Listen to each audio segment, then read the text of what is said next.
Jacob, through his interpretation of the dream of Pharaoh, was able to become the governor of the land and set aside food for the great famine that was to come. And then when the famine came, he was ready for it. And they had food and they were supplying other places and other lands. And that's where we pick up today.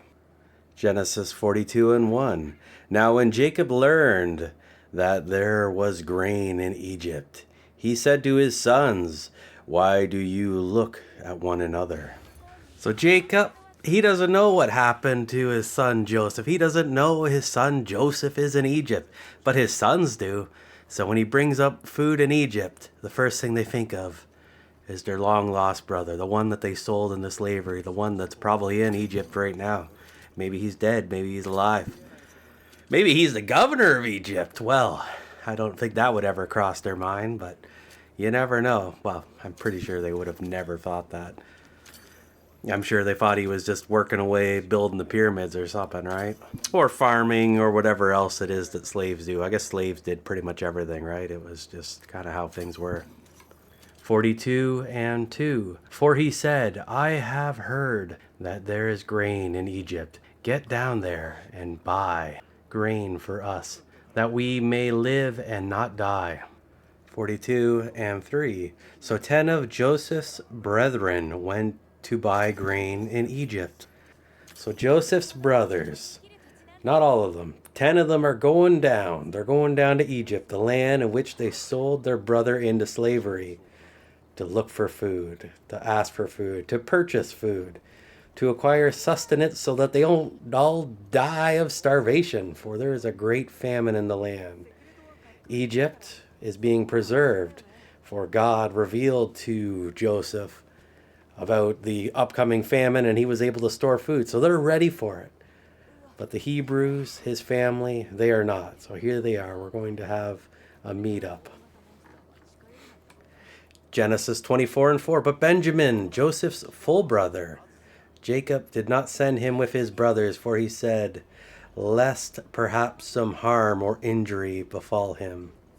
I think after the death of Joseph, although Joseph did not die, but to his father he perceived him as being dead, was a little bit more cautious and protective of Benjamin, the youngest one, for he shared a mother with Joseph, and that mother was kind of the wife that he liked the most, right? So he kind of favored him a little bit, and I'm sure he babied Benjamin quite a bit after his brother's death, not wanting the same thing to befall him, for he is the only link to his wife that is now, like, she died in childbearing, right? So she never even, Benjamin never even really knew her because she died in childbearing. So, you know, Benjamin is the only remnants left of his favored wife. So he's got to protect that, and he didn't want to send him down.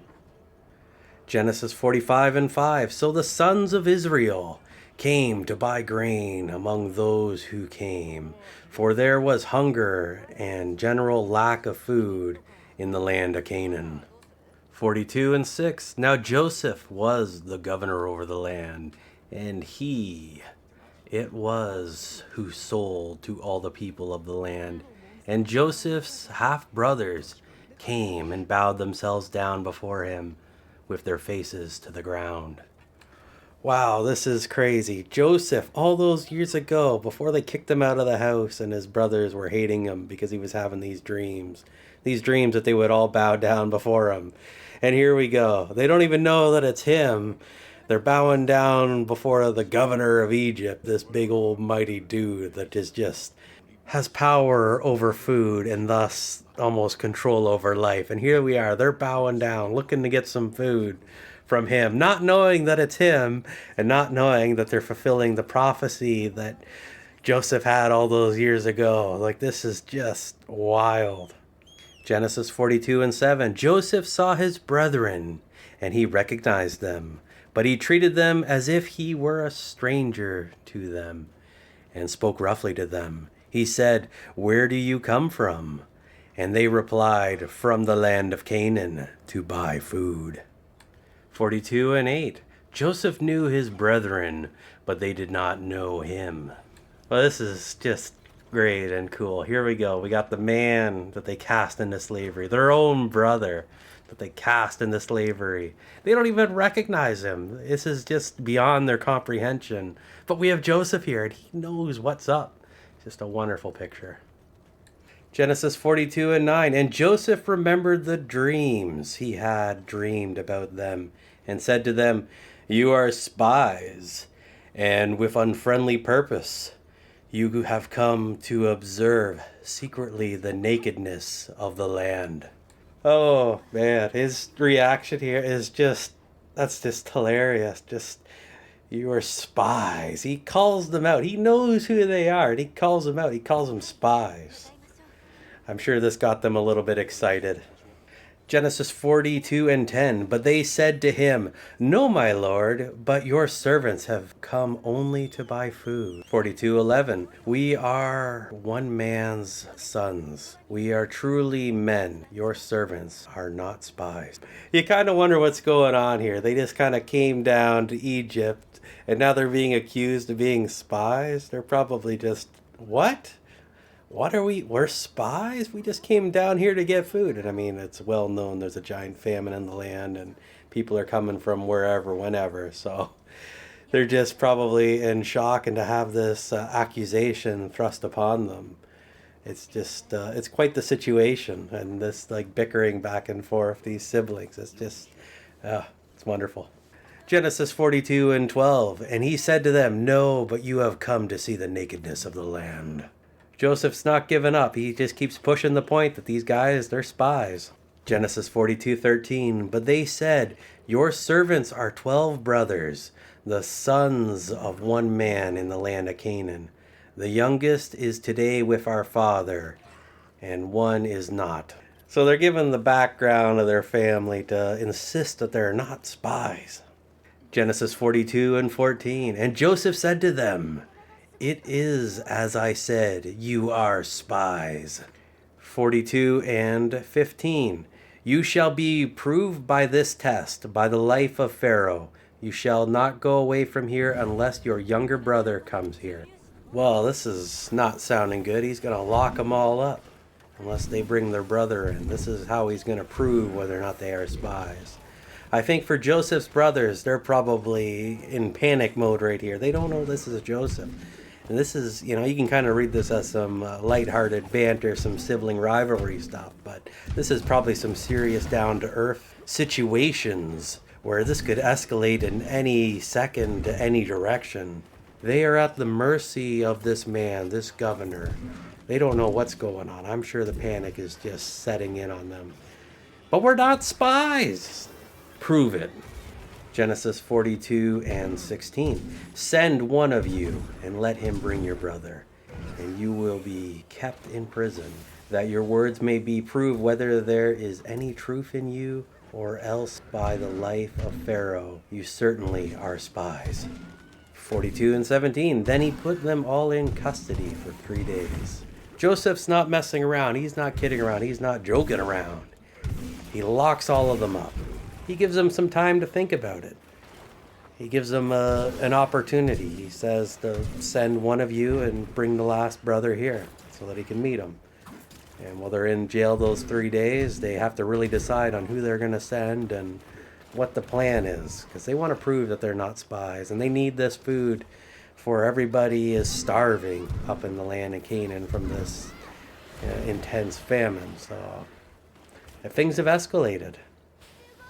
Genesis 42 and 18. And Joseph said to them on the 3rd day, "Do this and live. I reverence and fear God." 42:19. If you are truly men, let one of your brothers be bound in your prison, but the rest of you go and carry grain for those weakened with hunger in your households. So Joseph has kind of reversed what he was saying before. Before it was, he was going to lock them all up and send one of them back to get the brother. But now he's going to lock one of them up, and then the rest of them, they can go and bring their brother back.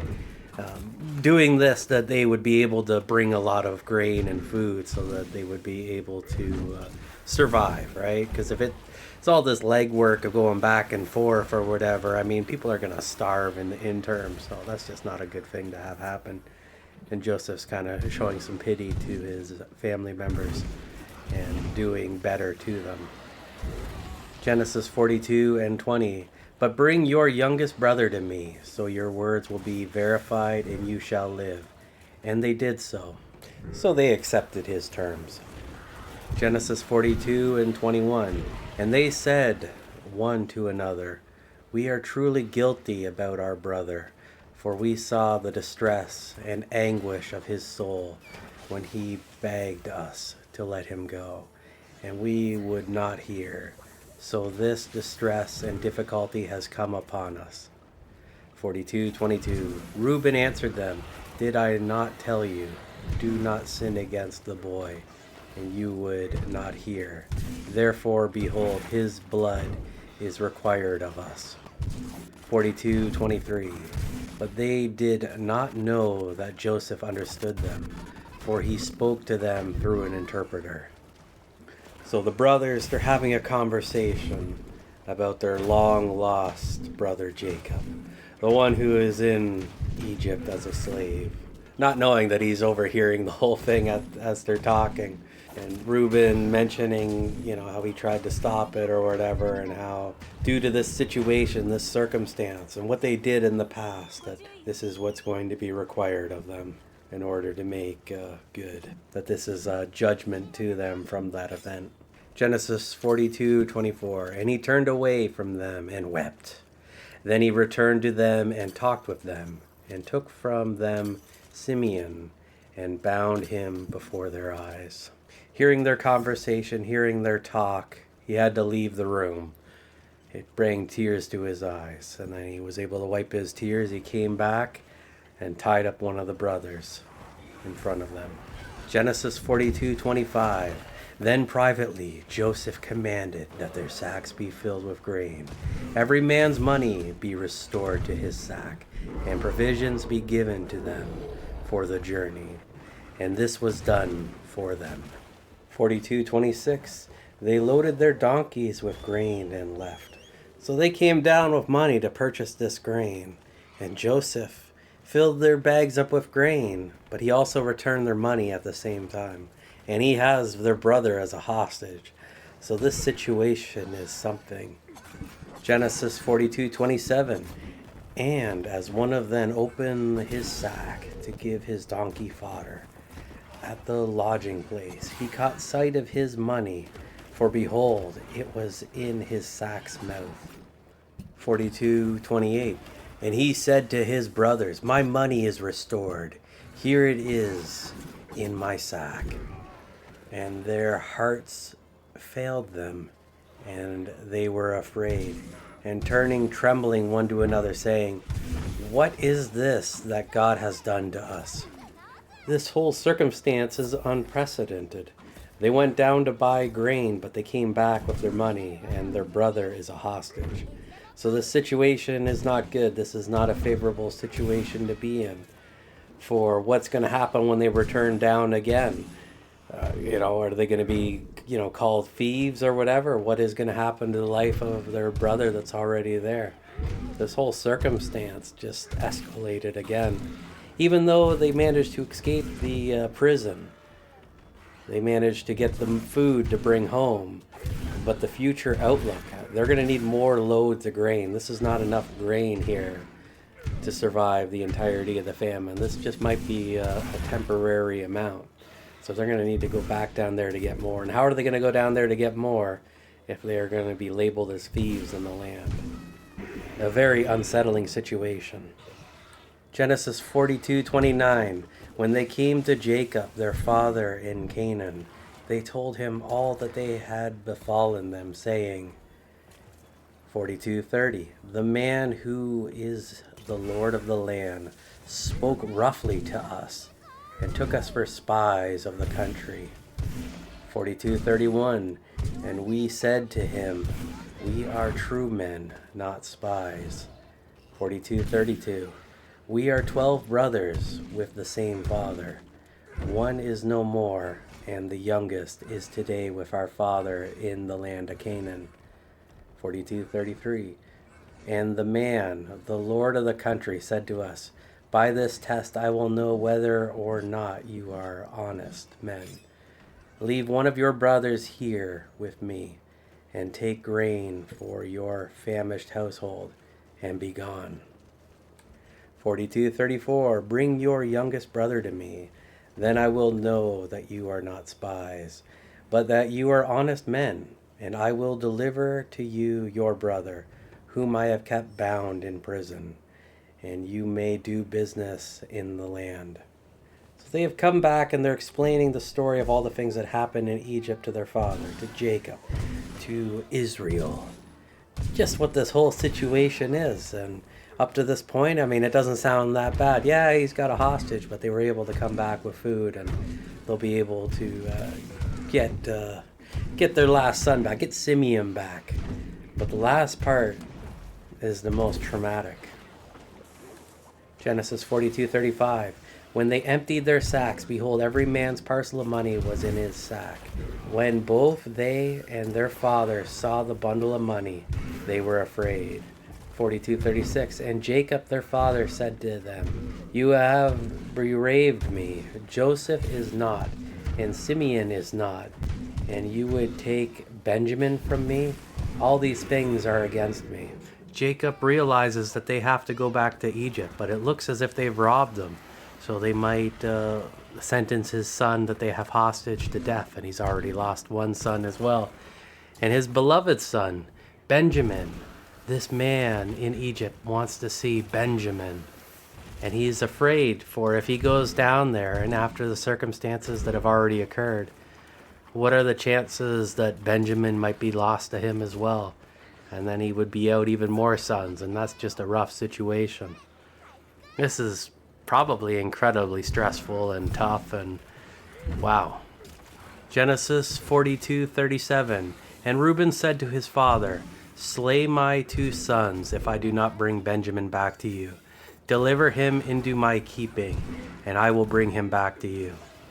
Reuben is asking his father to take Benjamin down to Egypt. And he is putting his 2 children, Reuben's own sons, up for collateral, that if he fails and Jacob loses Benjamin, that the lives of Reuben's children will be his to slay.